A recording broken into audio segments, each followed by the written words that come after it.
রাসূলুল্লাহ সাল্লাল্লাহু আলাইহি ওয়াসাল্লামকে বলছেন, গভীর মনোযোগ দেন। আল্লাহ বলছেন, ওয়াতলু আলাইহিম নাবাআল্লাযী আতাইনাহু আয়াতিনা ফানসালাকা মিনহা ফাআতবা'হুশ শাইতানু ফাকানা মিনাল গাওয়িন। আল্লাহ বলছেন, হে আমার হাবিব, আপনি এমন একটা তেলাওয়াত করে আপনার উম্মতের কাছে জানায় রাখেন, এটা অত্যন্ত গুরুত্বপূর্ণ বিষয়। কেননা ইব্রাহিম আলাইহিস সালাম আপনার ব্যাপারে আল্লাহর কাছে দোয়া করে গিয়েছিলেন, হে আল্লাহ, এমন একজনকে আপনি আমার বংশের মধ্যে প্রেরণ করবেন। ওয়া ইয ইয়ারফাউ ইব্রাহিমুল কওয়াইদা মিনাল বাইতি ওয়া ইসমাঈল রব্বানা তাকাব্বাল মিন্না। আল্লাহর কাছে যে তিনি বলেছিলেন, আল্লাহ আপনি আমার এইগুলা কবুল করেন। মুফাসসিররা ব্যাখ্যা করেছেন, ওই খানায় কাবাকে কেবল কবুল করতে বলেন নাই, ইব্রাহিম আলাইহিস সালাম ইসমাঈল আলাইহিস সালামকেও আল্লাহর কাছে কবুলিয়াতের দোয়া করেছিলেন।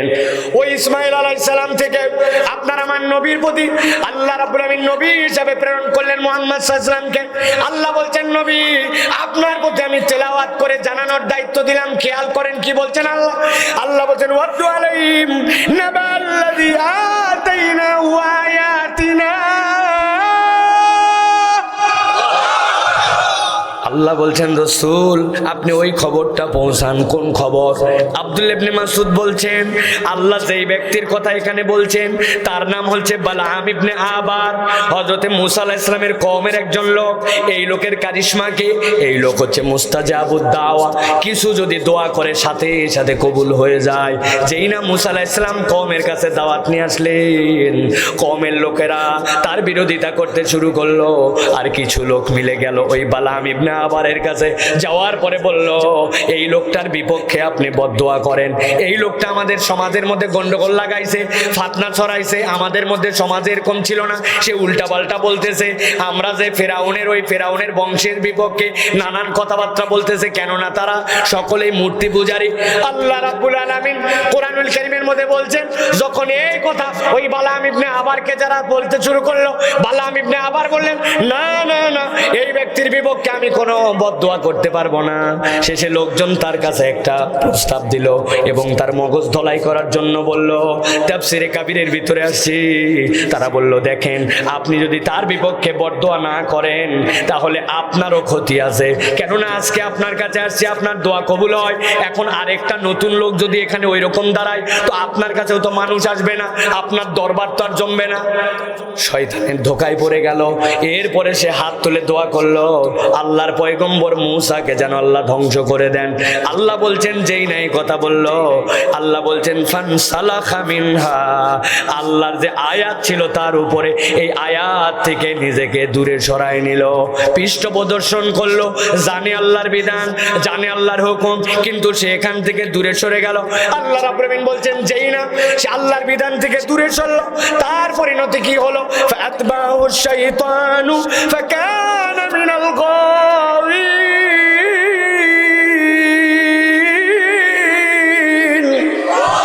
আমার আল্লাহ বলছেন, আশহাদু আন্না সাইয়্যিদানা ওয়া হাবিবানা ওয়া তাবিবা কুলুবিনা মুহাম্মাদ الذي أرسله بالحق بشيرا ونذيرا وداعيا إلى الله بإذنه وسراجا منيرا فقد قال الله سبحانه وتعالى في كلامه المجيد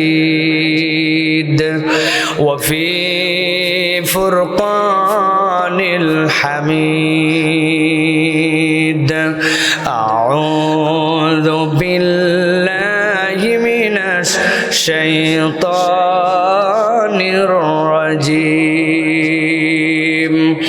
بسم الله الرحمن الرحيم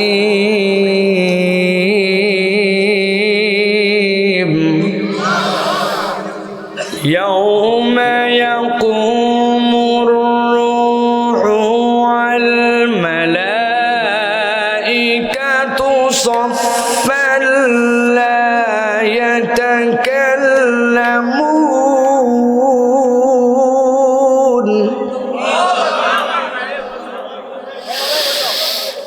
لا يتكلمون إلا من أذن له الرحمن وقال صوابا.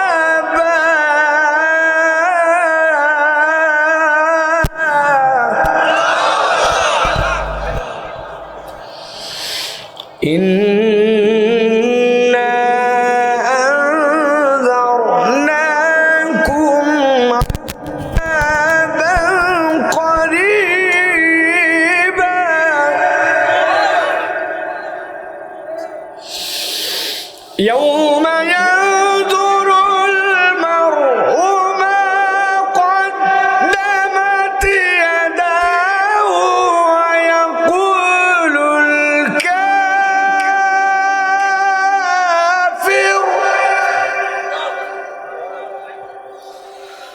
ويقول الكافر يا ليتني كنت ترابا. وقال الله سبحانه وتعالى إن الله وملائكته يصلون على النبي يا أيها الذين آمنوا صلوا عليه وسلموا تسليما. اللهم صل على محمد وعلى آل محمد كما صليت على إبراهيم وعلى آل إبراهيم إنك حميد مجيد. اللهم بارك على محمد وعلى آل محمد كما باركت على إبراهيم وعلى آل إبراهيم إنك حميد مجيد. আলহামদুলিল্লাহ, 2 দিন ব্যাপী ঐতিহাসিক তাফসীরুল কোরআন মাহফিল বাইতুল হুদা জামে মসজিদের উদ্যোগে আজকের এই প্রথম দিবস। আলহামদুলিল্লাহ, আমরা এ পর্যন্ত অনেক কথা শুনেছি। আমি আপনাদের এই গ্রামের এক হিসাবের সন্তান, এই হিসাবে যে আমার আব্বার জন্মগ্রহণ হয়েছে এই গ্রামে।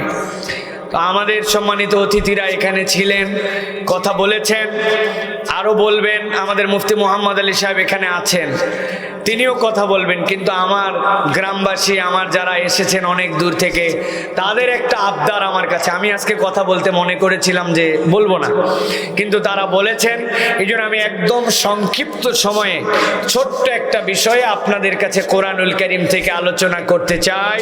আমরা আমাদের মূল অতিথির আলোচনা শুনতে চাই ইনশাআল্লাহ। আপনারা আছেন তো প্রিয় ভাইয়েরা? আল্লাহ রাব্বুল আলামিন আমাদেরকে তৌফিক দান করেন। প্রিয় ভাইয়েরা, বছরের প্রত্যেক দিন এরকম আয়োজন হয় না, সব জায়গাতে এরকম আয়োজন হয় না, কিন্তু সব মানুষের কপালেও এরকম আয়োজনে আশাও জোটে না, ঠিক কি না? অনেক মানুষ আছে আশপাশে ঘোরাফেরা করে, বিভিন্ন কাজে ঘোরাফেরা করে, কিন্তু কোরআনের ময়দানে আসে না। সুতরাং কোরআনের ময়দানে যারা আসে না, এটা কপাল পোড়াদের লক্ষণ। কেননা কোরআনুল কারীম পড়লেও না পড়লেও কোরআনের কিচ্ছু যায় আসে না, কিন্তু কোরআনকে যারা ভালোবাসে, এই কোরআন তাদেরকে তকদির পরিবর্তন করায় দেয়, কোরআন তাদের মর্যাদা বাড়ায় দেয়, ঠিক কি না? অতএব প্রিয় ভাইয়েরা, আমরা সোজা যদি নাও হই, একদিন না একদিন আমাদের সোজা হওয়া লাগবে, লাগবে কিনা? সোজা হওয়ার দিবস আছে কিনা? আল্লাহ রাব্বুল আলামিন বলছে, দুনিয়ার মানুষ তুমি কোন মানুষ? দুনিয়ার মানুষ তোমার অবস্থার কত বড়? আমি আল্লাহ রাব্বুল আলামিন যত সৃষ্টি করেছি, ওই সৃষ্টিগুলার মধ্যে থেকে সবচেয়ে বড় যতগুলা সৃষ্টি, ওইগুলার অন্যতম একটি হচ্ছে আল্লাহর সৃষ্টি হযরতে জিবরাইল আমিন। কত বড়? এত বড়। আল্লাহ রাব্বুল আমিন দুনিয়াতে নবীজি সাল্লাল্লাহু আলাইহি সাল্লামের কাছে হাজার হাজার বার জিবরাইল আমিনকে প্রেরণ করেছেন, কিন্তু নবীজি তার পুরো জীবনে মাত্র 2 বার জিবরাইল আমিনকে আকৃতিতে দেখেছিলেন। আল্লাহ রাব্বুল আমিন বলছেন, দুনিয়ার মানুষ সাবধান হও, এমন এক দিবস আসবে, ইয়াউমা ইয়াকুমুর রূহু ওয়াল মালাইকাতু সাফফান লা ইয়াতাকাল্লামুন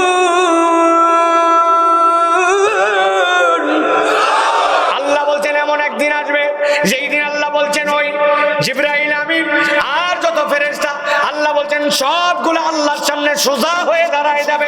কেমন সোজা হবে? আল্লাহ বলছেন এমন সোজা হবে, লা ইয়াতাকাল্লামুন, ওই দিন কেউ কথা বলতে পারবে না। তবে কথা বলতে পারবে কে? ইল্লা মান আযিনা লাহুর রহমান, রহমান যাকে পারমিশন দিবেন সেই কেবল। তবে ওই দিন যাওয়ার পরে ভক্কর চক্কর কোনো কথা চলবে না। আল্লাহ বলছেন ওই দিন যাওয়ার পরে যে কথা হবে, ওয়াকালা সাওয়াবা, একমাত্র ওই দিনে আল্লাহর কাছে সোজা সঠিক কথাটাই বলা যাবে। দুনিয়ার বুকে 2 নম্বর কথা বলছে, আল্লাহর কাছে যাওয়ার পরে মনে করবে আজকে যদি কৌশলে পার হওয়া যায়। এরকম লোকজন আমাদের এই গ্রামে আছে কিনা দেখেন তো মিলায়া। সকালবেলা ফজরের নামাজের পরে কান্দের মধ্যে কোদাল চাপায়া নিয়ে মাঠের দিকে রওনা হয়েছে। লোকজন একজন দেখার পরে জিজ্ঞাসা করছে, ও চাচা, ফুপা, বড়াব্বা, এত সকালবেলা কোথায় যান? বলে বাবা, জমির আলটা একটু কাটতে যায়। আমার জমির আলটা এখনো কাটা হয় নাই। মুরব্বী জমির আল কাটতে যায়, কিন্তু উদ্দেশ্য ভিন্ন আছে হয়তোবা। উনার জমির সাথে যার জমি লাগানো, ওই পারের জমিওয়ালা এখনো আল কাটে পারে নাই। ও বেচারি আল কাটার নাম করে জমিটা 4 আঙ্গুল একটু ঠেলতে যায়। আছে নাকি ভাই? আমার আল্লাহ বলছেন তোমার 1 বিঘার খাজনা খারিজ সব ঠিক ছিল, কিন্তু হাসরের দিনে যখন দেখানো হবে এই যে 4 আঙ্গুলের মধ্যে যে আবাদ হয়েছিল ওইটা তো তোমার হালাল নয়। বান্দা আসো আল্লাহর কাছে হিসাব দাও। ও বলবে আল্লাহ আমি এইটা করি নাই। আমার আল্লাহ রাব্বুল আলামিন বলছেন ওয়াকালা সাওয়াবা, ওই দিন যাওয়ার পরে এই কথা বলার সুযোগ থাকবে না। আল-ইয়াওমা নাখতিমু আলা আফওয়াহিহিম ওয়া তুকাল্লিমুনা আইদিহিম ওয়া তাশহাদু আরজুলুহুম বিমা কানু ইয়াকসিবুন। আল্লাহ বলছেন মুখ বন্ধ। এখন তার হাত বলবে আল্লাহ কোদাল চালাইছিলাম, পা বলবে জমিনে গেছিলাম। ওই দিন যাওয়ার পরে আর 2 নম্বর কথা বলে পার পাওয়ার সুযোগ থাকবে? বাপ কবে মারা গেছে? জমি ছিল তার 10 বিঘা, বলছিল ছেলে মেয়ের মধ্যে সমান করে ভাগ করে দিও। কিন্তু বাপ মরে যাওয়ার পরে নিজেদের মরার বয়স হয়ে গেল, কৌশলে কৌশলে বোনের জমি এখনো ঠিক মতো পূরণ করে দেয় নাই, বোনের জমিটা ঠিক মতো তাকে ফেরত দেয় নাই। এরকম দাড়িওয়ালা টুপিওয়ালা কতগুলো মুসলমান আছে কিনা? আমার রব্বুল আমিন বলছেন ওই দিন যাওয়ার পরে সোজা কথা যখন বলা লাগবে ওই সময় কিন্তু তোমার জন্য বিপদ হয়ে যাবে। হজে দেওয়ার আগ দিয়ে খাওয়াইছে 50,000 টাকা দামের গরু জবাই করে, এরপরে সুন্দর করে লোকজন মনে করছে বাপ রে বাপ কি খরচ করে গেল। যাওয়ার আগে বলছে একটু কথা আছে আপনাদের সাথে, ছেলেপেলেগুলাকে রেখে গেলাম, ফিরি কি না ফিরি এদেরকে দেখে শুনে রাখেন। আসল উদ্দেশ্য ভিন্ন। ওনার 10 বিঘা জমির 2 ছেলে 1 মেয়ে, 1 মেয়েকে দিয়েছে আধা বিঘা, বাকি যে 9.5 বিঘা 2 ছেলেকে ভাগ করে দিয়েছে। আর বলে গেছে তোমাদের জন্য গলার চেন আনবো, তোমাদের জন্য হাতের আংটি, নাতির জন্য অমুক। কৌশলে কৌশলে মেয়েকে ফাঁকি দিয়া ছেলেকে বকশিস দিয়া উনি মক্কা শরীফ কানাই কাবায় পৌঁছানোর পরে কাবা ঘর দেখার পরে ওর কান্নাকাটি দেখে গে আল্লাহ। লোকজন চিন্তা করছে এত কান্দে কেন, দেখি তোর সাথে যাই। কান্নার কারণ কি? পাশের থেকে যাই দেখে হাদিসের দোয়া করতে আল্লাহ আশার আগ দিয়ে তো সব লোককে যা বুঝাই, কিন্তু তুমি তো জানো আমি তো ছেলেদের মধ্যে একটু জমি বেশি দিয়া মেয়েদের সাথে বেইনসাফি করছিলাম। খানায় কাবা দেখে তোর সব গুনাহ মাফ হয়, আল্লাহ মেহেরবানি করে আমাকে মাফ করে দে। বুঝে থাকলে বলেন তো, বান্দার হক নষ্ট করে যদি আল্লাহর কাছে মাফ চাই আল্লাহ রাব্বুল আলামিন কি মাফ করবে?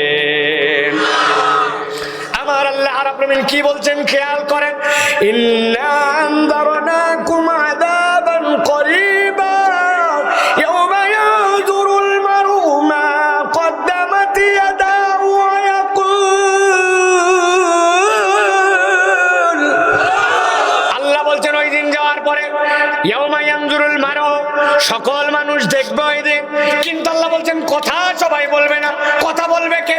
আল্লাহ বলছেন ইয়াকুলুল কাফির। ওই দিন আল্লাহর বিধান বোঝার পরেও যারা মেনে আসে নাই ওই কাফেররা বলতে শুরু করবে, এই রব আজকে আমার সামনে যা দেখলাম, আমল নামার হিসাব যা দেখলাম, আজকে তো আমার ভয়াবহ অবস্থা। ইয়া লাইতানি কুনতু তুরাবা, যদি আজকে মাটি হতাম বড় ভালো হতো। কেননা আল্লাহ প্রাণীদের বিচার করার পরে তাদেরকে মাটি বানায় দিবেন, কিন্তু ওই দিন যাওয়ার পরে আর মাটি হওয়ার সুযোগ থাকবে না, ঠিক না? তাহলে যেই দিন যাওয়ার পর আর বাঁচার উপায় নাই, ওই দিন আসার আগে আমাদের প্রস্তুতির দরকার আছে, ঠিক কিনা? আল্লাহ আমাদেরকে এই জন্য এইগুলা মাহফিলে বেশি বেশি আসার তৌফিক দান করেন, বলেন আল্লাহুম্মা আমিন। আমি আপনাদের কাছে নিয়ত করেছি প্রিয় ভাইয়েরা, কোনো ভূমিকা ছাড়াই আমি অল্প কিছু কথা বলবো, সর্বোচ্চ 20 মিনিট আপনাদের কাছে কথা বলতে চাই প্রিয় ভাইয়েরা। বিষয় একটা নির্ধারিত আমি আপনাদের জন্য মনে করেছি। সূরা আরাফ থেকে আমি 4টা আয়াতের উপরে আল্লাহ রাব্বুল আলামিন একটা দীক্ষা দিয়েছেন, এর উপরে সংক্ষিপ্ত একটুখানি কথা বলবো প্রিয় ভাইরা। আল্লাহ রাব্বুল আলামিন সূরা আরাফের 4টা আয়াতের মধ্যে আমাদের জন্য একটা দীক্ষা দান করেছেন। এই শিক্ষাগুলি আমরা আমাদের অন্তরে ধারণ করে আজকে যদি এরকম অপরাধ থাকে আমাদের জীবন থেকে দূর করে আমরা চলে যাব। রাজি আছে তো ইনশাআল্লাহ? কারা কারা আছে একটু 2 হাত উঁচু করে দেখায়, অলসতাও কেটে যাবে, আবার আল্লাহকেও দেখানো হবে। একটু শক্ত করে হাত তোলেন। হয় নাই ভাই, হাত তোলা হয় নাই, মজবুত করে হাত তোলেন, বুক টান টান করে একটু তোলেন, সামনে পিছে একটু নড়াচড়া দেন। নড়াচড়া দিছেন? এই যারা মসজিদের সামনে বাইরে দাঁড়িয়ে বিভিন্ন জায়গায় দাঁড়ায় আছেন, আমি সকলকে মঞ্চে আসার জন্য বললাম, দোকানদারি ব্যবসা সব বন্ধ এখন, হাত সোজা করে তোলেন, ভিতরে সবাই চলে আসেন, চলে আসেন ভিতরে সবাই, হাত সোজা করছেন সবাই। এবার আমরা একটা তাকবীর দিয়ে আলোচনায় প্রবেশ করবেন ইনশাআল্লাহ। রাজি আছেন সবাই? যারা রাজি আছেন বুক বরাবর হাত নেন, এই বরাবর একটা তাকবীর দিতে হবে, পারবেন ইনশাআল্লাহ? দেখি আকাশ বাতাস মুখরিত করে একটা তাকবীর দিতে চাই আমরা। লিল্লাহে তাকবীর। হয় নাই? এই তাকবীর হইছে? ওই যে আমার ফুপা বসে আছে চেয়ারে, ফুপাই তাকবীর দেয়নি, তাহলে কেমনে তাকবীর হবে? দেখে একটা আকর্ষণ, আল্লাহ রাব্বুল আলামিনের মহব্বতে একটা তাকবীর দিতে চাই, পারবেন ইনশাআল্লাহ? দেখে একটা তাকবীর দেন। লিল্লাহে তাকবীর। আল কোরআনের আলো, আল হাদিসের আলো, তোমার নেতা আমার নেতা, তোমার নেতা আমার নেতা, মোহাম্মদ আলী ভাইয়ের আগমন, মুফতি মোহাম্মদ আলী সাহেবের আগমন, আজকের মাহফিলের প্রধান মেহমানের আগমন। লিল্লাহে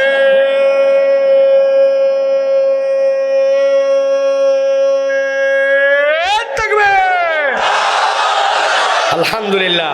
আমাদের প্রধান মেহমান, আজকে আমরা যার কথা শোনার জন্য অধীর আগ্রহ অপেক্ষা করছি, আমার প্রিয় ভাই মুফতি মোহাম্মদ আলী হাফিজাহুল্লাহ ওয়া রাআহ, তিনি আমাদের মাঝে চলে আসছেন। আলহামদুলিল্লাহ বলেন। আমার আর বয়ান করার দরকার আছে? বয়ান শুনতে আসলাম। আছে? আপনারা মেহমানের সামনে আমার অপমান করেন আপনারা, হায় হায় রে।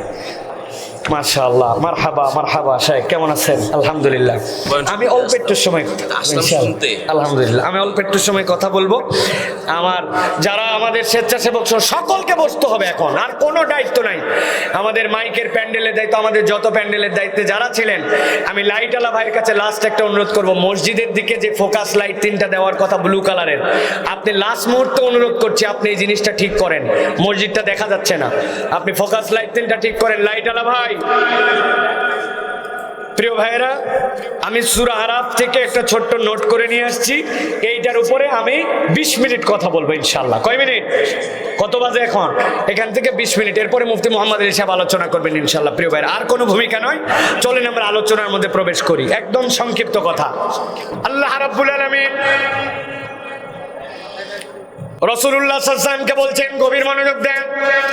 আল্লাহ বলছেন, ওয়াতলু আলাইহিম নাবাআল্লাযী আতাইনাহু আয়াতিনা ফানসালাকা মিনহা ফাআতবা'হুশ শাইতানু ফাকানা মিনাল গাওয়িন। আল্লাহ বলছেন, হে আমার হাবিব, আপনি এমন একটা তেলাওয়াত করে আপনার উম্মতের কাছে জানায় রাখেন, এটা অত্যন্ত গুরুত্বপূর্ণ বিষয়। কেননা ইব্রাহিম আলাইহিস সালাম আপনার ব্যাপারে আল্লাহর কাছে দোয়া করে গিয়েছিলেন, হে আল্লাহ, এমন একজনকে আপনি আমার বংশের মধ্যে প্রেরণ করবেন। ওয়া ইয ইয়ারফাউ ইব্রাহিমুল কওয়াইদা মিনাল বাইতি ওয়া ইসমাঈল রব্বানা তাকাব্বাল মিন্না। আল্লাহর কাছে যে তিনি বলেছিলেন, আল্লাহ আপনি আমার এইগুলা কবুল করেন। মুফাসসিররা ব্যাখ্যা করেছেন, ওই খানায় কাবাকে কেবল কবুল করতে বলেন নাই, ইব্রাহিম আলাইহিস সালাম ইসমাঈল আলাইহিস সালামকে আল্লাহর কাছে কবুলিয়াতের দোয়া করেছিলেন। ওই ইসমাঈল আলাইহিস সালাম থেকে আপনারা আমার নবীর প্রতি আল্লাহ রাব্বুল আলামিন নবী হিসেবে প্রেরণ করলেন মুহাম্মদ সাল্লাল্লাহু আলাইহি ওয়াসাল্লামকে। আল্লাহ বলছেন নবী আপনার প্রতি আমি তেলাওয়াত করে জানানোর দায়িত্ব দিলাম। খেয়াল করেন কি বলছেন আল্লাহ।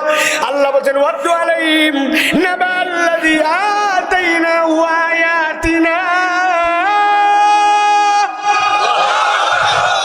আল্লাহ বলছেন রসুল আপনি ওই খবরটা পৌঁছান। কোন খবর? আব্দুল্লাহ ইবনে মাসউদ বলছেন আল্লাহ যেই ব্যক্তির কথা এখানে বলছেন তার নাম হচ্ছে বালআম ইবনে আবার। হযরতে মুসা আলাইহিস সালামের কওমের একজন লোক। এই লোকের কারিশমা কি? এই লোক হচ্ছে মুস্তাজাবুদ দাওয়া। কিছু যদি দোয়া করে সাথে সাথে কবুল হয়ে যায়। যেই না মুসা আলাইহিস সালাম কওমের কাছে দাওয়াত নিয়ে আসলেন, কওমের লোকেরা তার বিরোধিতা করতে শুরু করলো। আর কিছু লোক মিলে গেল ওই বালআম ইবনে আবারের কাছে। যাওয়ার পরে বলল এই লোকটার বিপক্ষে আপনি বদদোয়া করেন। এই লোকটা আমাদের সমাজের মধ্যে গন্ডগোল লাগাইছে, ফাতনা ছড়াইছে। আমাদের মধ্যে সমাজে এরকম ছিল না, সে উল্টাপাল্টা বলতেছে। আমরা যে ফেরাউনের ওই ফেরাউনের বংশের বিপক্ষে নানান কথাবার্তা বলতেছে, কেননা তারা সকলেই মূর্তি পূজারী। আল্লাহ রাব্বুল আলামিন কোরআনুল কারীমের মধ্যে বলছেন যখন এই কথা ওই বালআম ইবনে আবারকে যারা বলতে শুরু করলো, বালআম ইবনে আবার বললেন না না না এই ব্যক্তির বিপক্ষে আমি কোনো বদদোয়া করতে পারবো না। শেষে লোকজন তার কাছে একটা প্রস্তাব দিল এবং তার মগজ ধলাই করার জন্য বলল। তাফসিরে কাবীরের ভিতরে আসছি, তারা বলল দেখেন আপনি যদি তার বিপক্ষে বদদোয়া না করেন তাহলে আপনারও ক্ষতি আছে, কেননা আজকে আপনার কাছে আসছে আপনার দোয়া কবুল হয়। এখন আরেকটা নতুন লোক যদি এখানে ওই রকম দাঁড়ায় তো আপনার কাছেও তো মানুষ আসবে না, আপনার দরবার তো আর জমবে না। শয়তানের ধোকায় পড়ে গেল। এরপরে সে হাত তুলে দোয়া করলো আল্লাহর পয়গম্বর মূসাকে যেন আল্লাহ ধ্বংস করে দেন। আল্লাহ বলছেন যেই নাই কথা বললো, আল্লাহ বলছেন ফানসালাখা মিনহা। আল্লাহর যে আয়াত ছিল তার উপরে এই আয়াত থেকে নিজেকে দূরে সরায় নিল, পৃষ্ঠ প্রদর্শন করলো। জানে আল্লাহর বিধান, জানে আল্লাহর হুকুম, কিন্তু সে এখান থেকে দূরে সরে গেল। আল্লাহ রাব্বুল আলামিন বলছেন যেই না সে আল্লাহর বিধান থেকে দূরে সরলো তার পরিণতি কি হলো? ফাতবাহু শাইতানু ফাকানা মিনাল গাওয়িন।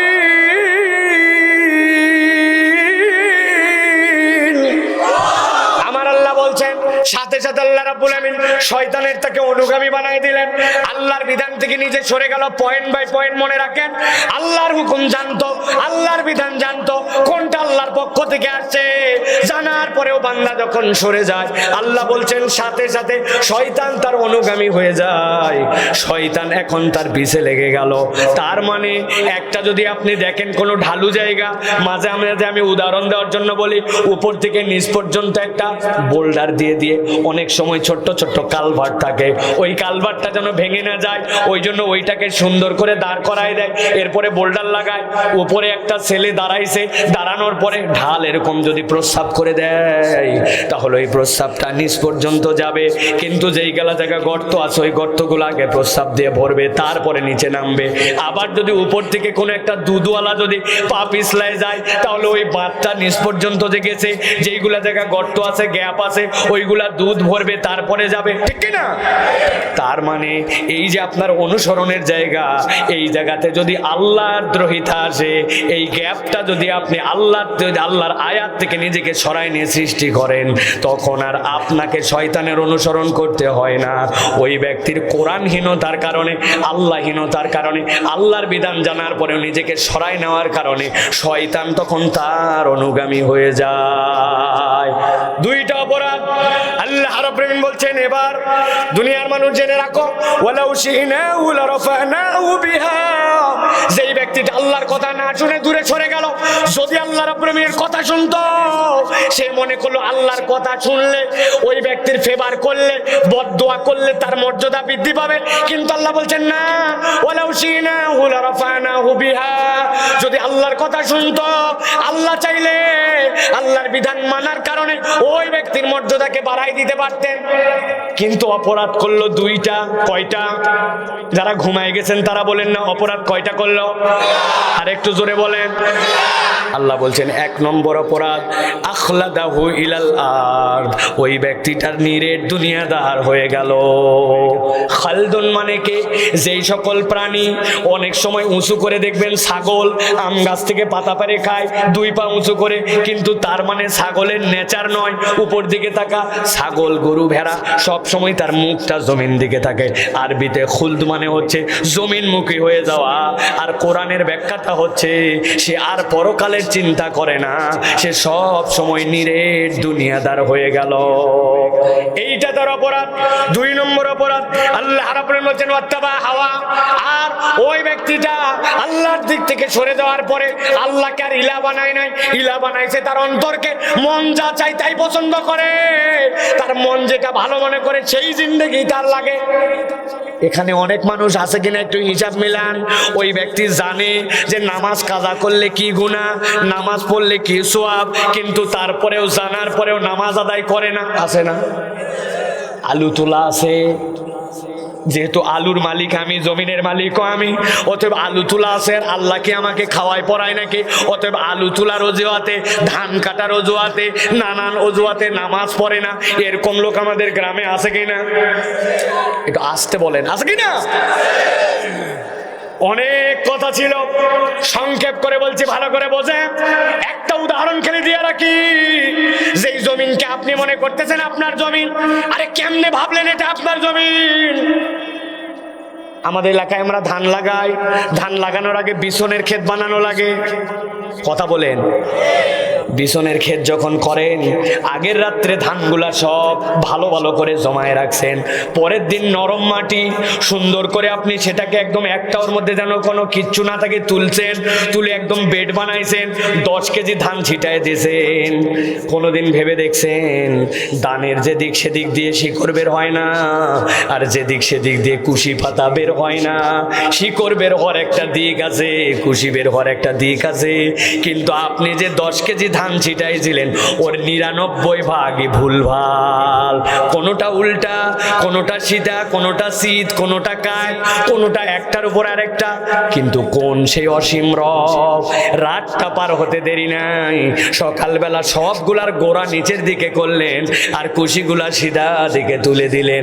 আপনি তো বলেন আমার জমি আমার আবাদ, কিন্তু আপনি তো আপনার ওই বিছন ছিটানোর সময় আপনার ধানগুলাও আপনি ঠিক মতো ছিটাতে পারেন না, ঠিক কিনা? আমার আল্লাহ রাব্বুল আলামিন এই জন্য বলছেন ওয়ালাকিন্নাহু আখলাদা ইলাল আরদি ওয়াত্তাবা হাওয়া। ওই ব্যক্তির প্রথম দোষ ছিল সে আল্লাহর বিধান থেকে মুখ ফিরাই নিছে, শয়তান তার অনুগামী হয়ে গেছে, নিরেট দুনিয়াদার হয়েছে, দুনিয়া ছাড়া চাই কিচ্ছু বোঝে না। আর 4 নম্বর নিজের মন পছন্দ জিন্দেগি, তার অন্তর যা চায় সেই জীবন যাপন করতে শুরু করছে। আল্লাহ বলছেন যার মধ্যেই 4 দোষ আছে, আমি আল্লাহ তার ব্যাপারে একটা উদাহরণ দিতে চাই। কে দিতে চাই উদাহরণ? আসতে বলেন, কি দিতে চান?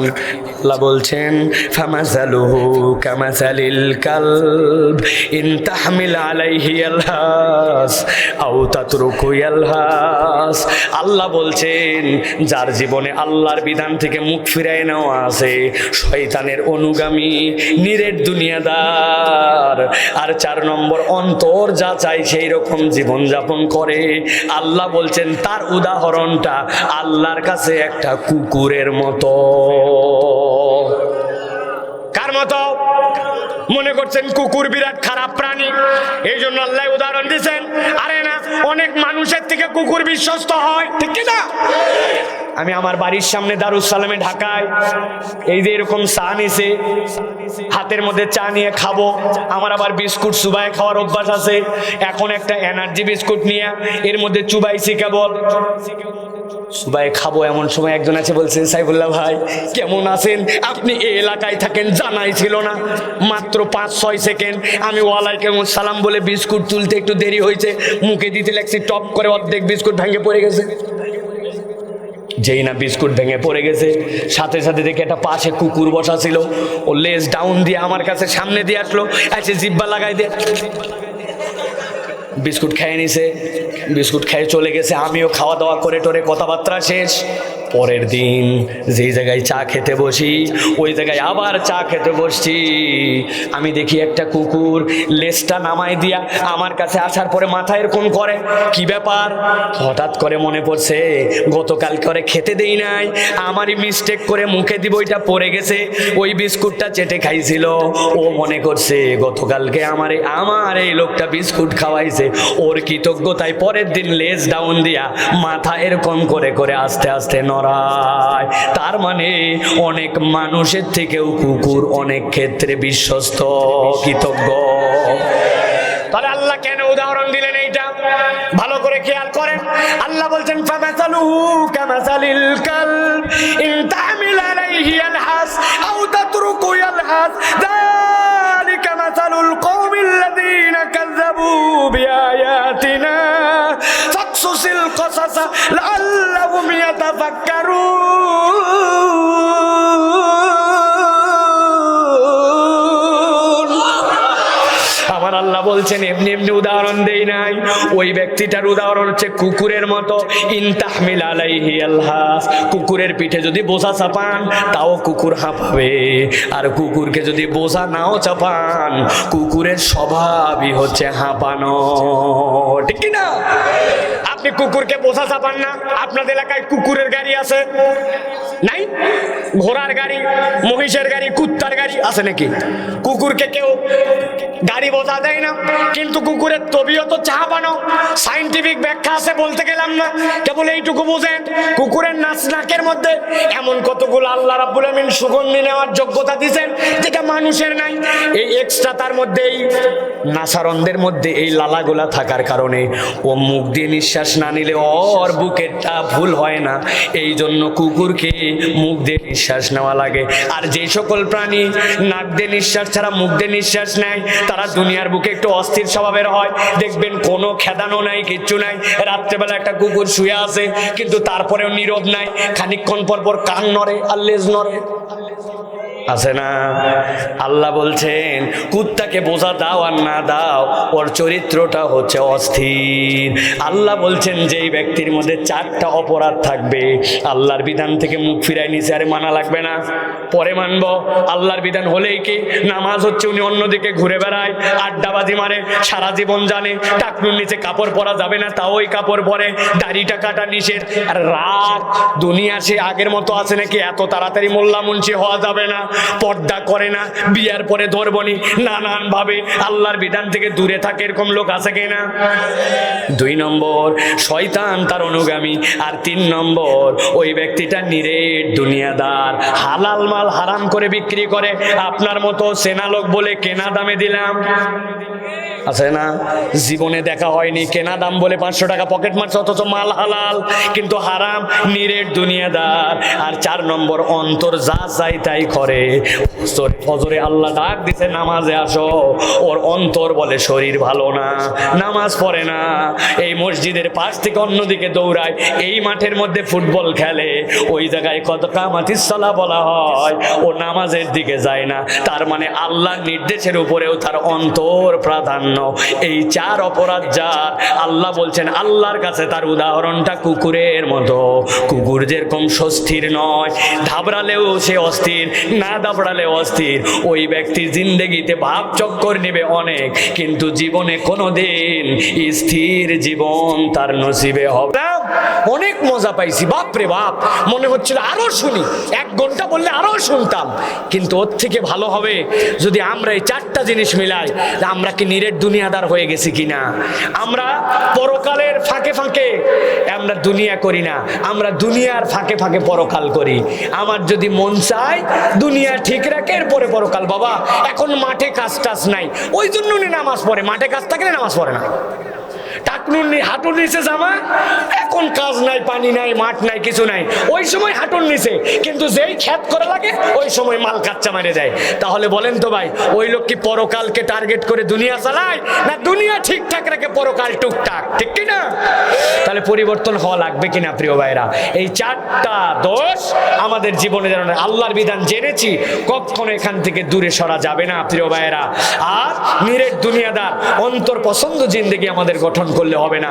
আল্লাহ আমাদেরকে এই ছোট্ট মেসেজটা হৃদয়ে ধারণ করে যার যেখানে যতটুকু অপরাধ আছে এখান থেকে আমাদেরকে শুধরানোর তৌফিক দান করবেন আল্লাহুম্মা আমিন। আমি দাবি দিব আপনাদের কাছে, আমার মাহফিল থেকে আপনাদের ওয়াদা করতে হবে যে হুজুর এতদিন পর্যন্ত দাড়ি কেটেছিলাম, আজকে নিয়ত করলাম আর আমি দাড়িতে হাত দিব না, এই দাড়ি রেখে দিলাম, নবীর সুন্নাহ। রাজি আছেন কেউ? দু একজন আন্দাজি হাত তুলবেন। আমার এই আন্দাজিটা পছন্দ না, মানে সকলেই তুলছে আমিও তুললাম, বুঝে আমার দাড়ি আর কাটবো না ইনশাল্লাহ। বলেন মারহাবা। আরেকটা ওয়াদা করতে হবে আপনাদের কাছে, পিতা মাতার সাথে অভদ্র আচরণ করব না, এটা আমার নির্দেশ না আল্লাহর। পিতা মাতার সাথে বেয়াদবি করব, বাপ মার সাথে তুই তুকারি করি আমরা, পিতা মাতার সাথে বেয়াদবি করা যাবে না। আর একটা ওয়াদা করাবো আপনাদের কাছে প্রিয় ভাইরা, মুখ থাকবে গালি থাকবে না। রাজি? চাটখোরের মানুষ আবার গালি ছাড়া কেমনে চলে? হারাম জাদা দিয়ে তো কথাই শুরু হয়, তাই না? ওই দোকান থেকে বসে একজন বলতেছে, এই হারাম জাদা, সাইফুলের দোকান থেকে যে আমার জন্য এক কাপ চান। একজন ধরছি আর বাপের যে ঠিক নেই, আপনি বুঝলেন কেমনে? বললে তার মানে আপনি যে হারাম দাদা বললেন, না এটা আমার নাতি আদর করে বলছে এটা পান আর চা আনার জন্য। তো নাতিকে আদর করে হারাম দাদা বলছে, আর বউকে আদর করে একটু যদি ঝাল লবণ তরকারির কম বেশি হয়, ময়াকার গয়ে দীর্ঘই বানান করে দিব, দেই বানান করি না, কেমনে চলবে ভাই এগুলা? আমরা আজকে তাহলে শপথ করব, আমরা আমাদের মুখ দিয়ে গালি দিব না। গালি হলেও তওবা, সিবাবুল মুসলিমি ফুসুক ওয়া কিতালুহু কুফর, সহিহ হাদিস। এক মুসলমান আরেক মুসলমানকে যখন গালি দেয় এটা প্রকাশ্য আল্লাহদ্রোহিতা, এটা একটা কবিরা গুনাহ। আমরা আর গালি দিয়ে কথা বলবো? গালি দিয়ে কথা বলবো? নামাজ কালাম ছাড়বো? পিতামাতার কথা শুনবো না? ও বাবা, আল্লাহ কবুল করবেন আল্লাহুম্মা আমিন। আমি আজকের মতো কথা রাখলাম, আগামীকালকে দাওয়াত দিবেন বড় করে। মাগরিবের পরে হাসান জামিল সাহেব, 6টা পাশে মাগরিব, হাসান জামিল সাহেব, এরপরে শাইখ আহমদুল্লাহ। আমাদের অনুষ্ঠান 11টায় শেষ, অতএব আশপাশে সকলেই আমরা দাওয়াত দেবো ইনশাআল্লাহ। আর কথা নয়, হাযা মা ইনদি ওয়াল ইলমু ইনদাল্লাহ। এখন আপনাদের সম্মুখে কোরআন ও হাদিসের আলোকে মূল্যবান তাকরীর পেশ করবেন, মূল্যবান তাকরীর পেশ করবেন আমাদের শ্রদ্ধেয় আজকের এই অধিবেশনের প্রধান মেহমান, আল হিদায়া মাদ্রাসা ফেনীর সম্মানিত অধ্যক্ষ মুফতি মুহাম্মদ আলী হাফিজাহুল্লাহ। এখন কথা বলছেন মুফতি মুহাম্মদ আলী হাফিজাহুল্লাহ। আমি মুহতারামকে তার মূল্যবান তাকরীর পেশ করার জন্য সবিনয় অনুরোধ করছি। আসসালামু আলাইকুম ওয়া রাহমাতুল্লাহি ওয়া বারাকাতুহু।